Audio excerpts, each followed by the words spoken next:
Bonjour, bienvenue au parcours Saint-Thomas. Nous sommes dans la semaine après la Pentecôte. Nous avons choisi comme thème de ces jours qui viennent, soyez remplis de l'Esprit Saint, nous dit Saint Paul dans l'Épître aux Éphésiens, chapitre 5, verset 17. Comme si l'Église était une station d'essence où on venait continuellement faire le plein pour pouvoir carburer à l'Esprit Saint. Et nous allons parler aujourd'hui d'un moyen de se refaire le plein continuellement d'Esprit Saint et qui est fondamental dans notre vie de créature humaine et de créature nouvelle dans le Christ, c'est la louange. Vous avez peut-être entendu à la louange tout à l'heure de Lumière de la joie, le texte que nous avons reçu et qui est bien tombé. Et voici la première communauté chrétienne immédiatement après la Pentecôte qui est décrite par Luc dans les Actes des Apôtres, chapitre 2, verset 46. Jour après jour, d'un seul cœur, ils fréquentaient assidûment le temple et rompaient le pain dans leur maison, prenant leur nourriture avec allégresse et simplicité de cœur. Ils louaient Dieu et avaient la faveur de tout le peuple. Voilà. Je me rappelle quand je me suis converti à l'âge de 24 ans, quand j'ai reçu l'effusion de l'Esprit, immédiatement, j'ai appris deux choses. J'ai appris d'abord à pleurer parce que je pleurais plus depuis des années. Mon cœur était devenu un cœur de pierre.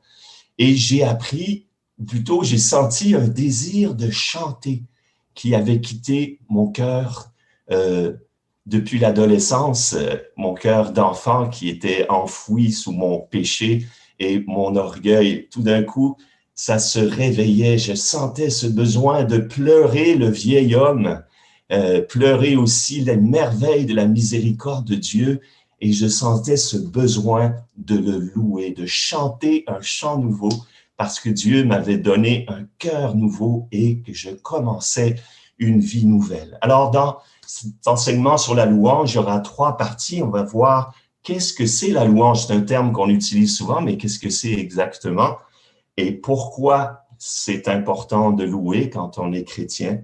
Et on va voir aussi concrètement comment louer. Et lors de la table ronde tout à l'heure, nous aurons un partage sur comment ça se vit pour des gens qui sont dans le monde aujourd'hui, la louange. Alors, qu'est-ce que c'est la louange? Bien, depuis l'Antiquité, la louange a existé même dans le monde païen.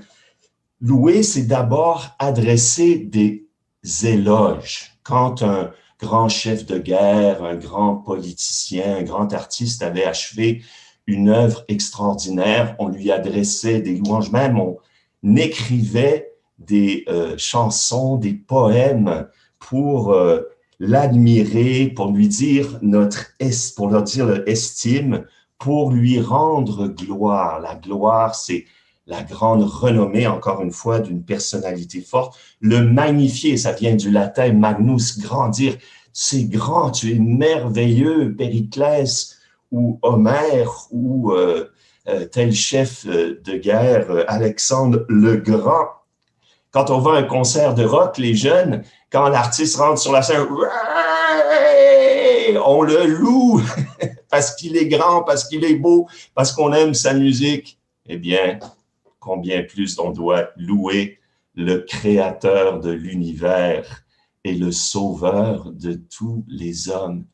Lui adresser des éloges, dire t'es beau, tu es grand, le magnifier, le remercier, l'admirer. Voilà la louange. Et dans le début de la première lettre, non, il n'y a pas de première lettre, c'est la lettre aux Éphésiens de Saint Paul que nous nous allons lire dans les jours qui viennent en Lectio Divina. Paul commence en disant « Béni soit le Dieu et Père de notre Seigneur Jésus-Christ, lui qui nous a élus avant la fondation du monde pour être ses fils dans l'amour. » Alors, il adresse une bénédiction, il dit du bien de Dieu, il loue Dieu. Voilà, le cœur s'est ouvert, on dit des bonnes choses de Dieu parce que Dieu nous a fait du bien, il nous a créés. Alors, première étape, on a dit, pourquoi louer Dieu? Bien, C'est inscrit dans notre être de créature, de remercier Dieu parce que c'est lui qui nous fait exister et c'est lui qui nous a sauvés et c'est lui qui nous sanctifie. L'action de grâce, c'est le premier étage. Vous vous rappelez la fusée de la prière pour décoller dans la vie spirituelle. On propose toujours de commencer par un temps d'action de grâce. Moi, je suis impressionné par la puissance du merci dans le cœur humain. Même les gens qui viennent me voir, qui sont dans l'épreuve, qui portent des souffrances, des blessures, je leur ai dit, apprenez à dire merci, même pour les souffrances et les épreuves. Pourquoi? Parce que la souffrance, l'épreuve tend à nous contracter, à nous durcir. Le merci nous ouvre et permet à Dieu de nous soulager, de nous guérir. Mais ce merci est plus profond parce que c'est une reconnaissance que sans Dieu, c'est le néant. De lui, nous recevons la vie, le mouvement et l'être, dit saint Paul aux Athéniens. Regardons tout ce que nous devons à Dieu, la vie, nos parents, notre famille, notre cité, notre pays, la nature, etc.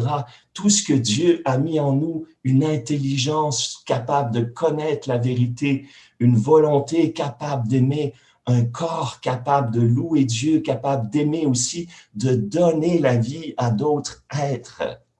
Ça devrait suffire à remplir notre journée d'action de grâce et de louange, mais il y a encore plus. Dieu nous a sauvés en son Fils. Il a tant aimé le monde qu'il a envoyé son Fils dans ce monde afin que, en croyant par lui, nous ne périssions pas, mais que nous ayons en héritage la vie éternelle. Oui, nous bénissons notre Dieu et Père parce qu'il nous prépare un héritage de vie éternelle. Il nous dit, ne te contente pas de cette vie, ce n'est qu'un avant-goût, ce n'est qu'une préparation, ce n'est qu'un tremplin vers une vie où tu pourras me louer jour et nuit dans la joie, où tu déborderas de louanges, où ce sera ton activité éternelle de remercier Dieu, de l'admirer, de dire des grandes choses de lui. Saint Augustin nous dit que comme ça va être notre activité éternelle, eh bien, il faut se pratiquer sur la terre pour être prêt à aller au ciel. C'est tellement triste de voir des chrétiens qui n'ont pas appris à louer Dieu. Hein? Parce que louer Dieu, ça fait comme sauter le bouchon. Alors, vous vous rappelez que... Oh oui, je voudrais plutôt vous rappeler un événement qui s'est produit un jour, j'en ai peut-être déjà parlé. J'étais dans un groupe d'adolescents, puis il y avait une animatrice avec nous, puis je les faisais pratiquer la louange.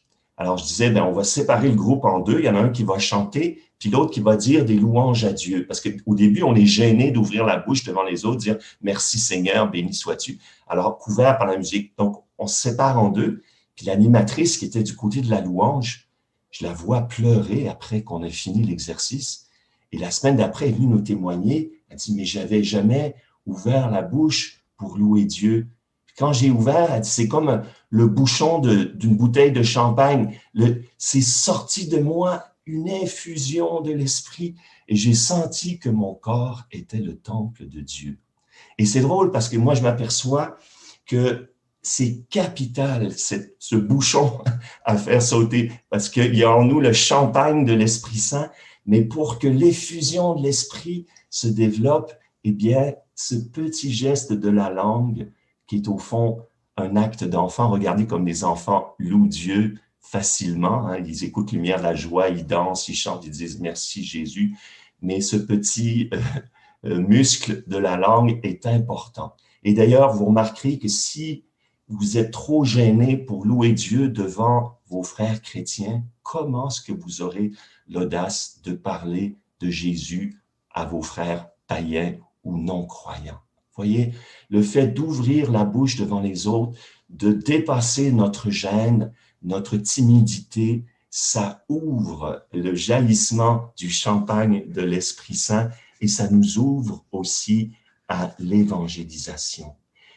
Alors, la louange, qu'est-ce que c'est? C'est un acte de foi. C'est donc une décision à prendre parce que On loue pas Dieu parce que ça va bien, comme on dit, mais ça va bien parce qu'on loue Dieu. Une décision, bien sûr, c'est une grâce du Saint-Esprit de louer Dieu.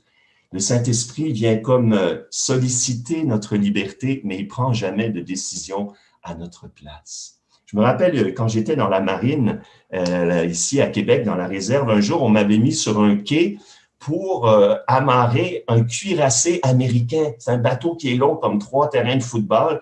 Il y avait 250 marins avec des gros canons, tout ça, puis j'étais tout seul, puis c'est moi qui allais amarrer. Et comment je vais faire? Alors, ils avaient lancé des cordes avec des monkey face qu'ils appelaient, c'était des petites boules qui étaient au bout de la petite corde. Puis là, j'en ai attrapé une, puis au bout de la petite corde, j'ai tiré, il y avait une moyenne corde, puis j'ai tiré sur la moyenne corde, puis là, il y a une grosse corde, puis la grosse corde, je l'ai accrochée au piton. Un piton, c'est des gros machins en métal qui sont sur le quai. Et quand c'était sur le piton, c'est le bateau lui-même, avec son capestan, qui s'est approché.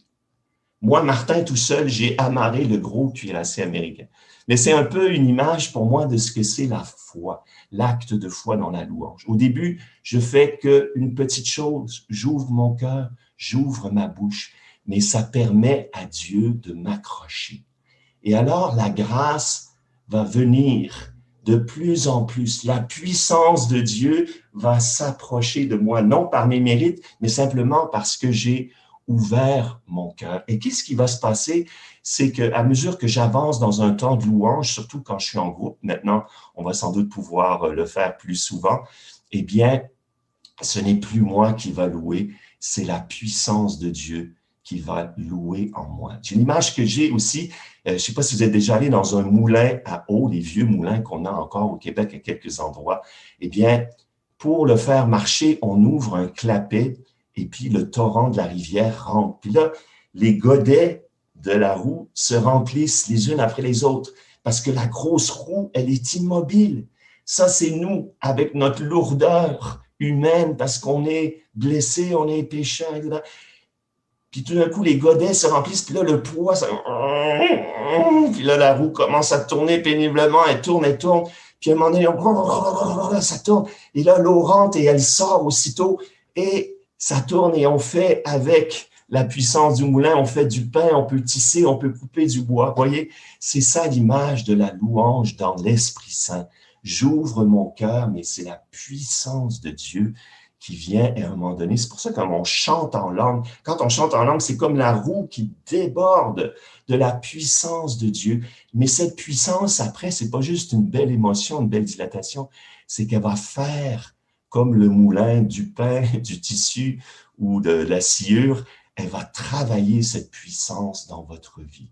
Parce que quand j'ouvre mon cœur à Dieu par la louange, je permets à sa puissance de venir dans ma faiblesse et je peux faire des choses extraordinaires. Rappelez-vous, les Hébreux, quand ils sont arrivés à Jéricho, ils étaient un petit peuple et puis il y avait cette immense forteresse et les habitants de Jéricho riaient en voyant ce petit peuple. Alors Josué a dit, pendant 7 jours, on va faire le tour, on va louer Dieu. Et le 8e jour ou le 7e, je ne me rappelle plus, ils ont lâché un grand cri de guerre et la forteresse s'est écoulée. Bien, frères et sœurs, c'est le signe de ce que Jean nous dit, par la foi, nous avons vaincu le monde. Et la louange, c'est cette victoire sur le monde.